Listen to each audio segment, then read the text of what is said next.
ඒ නිසා මේ ධාතුන් වහන්සේලාව කාටවත් හොයාගන්න බැරි විදිහට පොළොව ඇතුලේ ආරක්ෂා සහිතව තැන්පත් කරන්න කියලා අජාසත් රජතුමාට මහරහතන් වහන්සේලා කියා හිටියා. මෙතන තිබිලා තියෙන විශාල ගල් පර්වතයක්. මහරහතන් වහන්සේලා 이르දියෙන් ඒ ගල අදිෂ්ඨාන කරලා ඉවත් කරලා ඒ ගල තිබ්බ තැන තමයි මේ පොළොව ඇතුළට හාරලා මේ ඇතුලේ තමයි චෛත්‍යයක් වගේ බැදලා කිසි කෙනෙකුව රාජ්‍ය අනු දඹදිව 84000ක් විහෙර විහාරස්ථාන වල දාත් තැන්පත් කරන්න ලැබේවා කියන අදිෂ්ඨානයේ මත.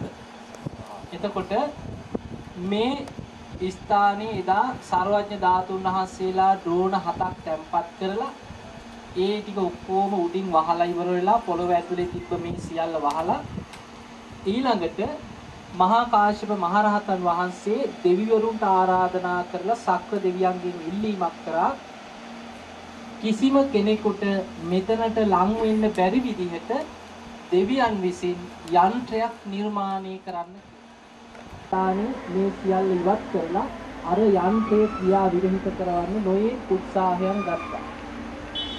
ධර්මාශෝක රජතුමාගේ නොයේ දක්ෂ ශිල්පී උදෝලා බැලුවා ඒ කිසිම කෙනෙකුට බැරි වුණා.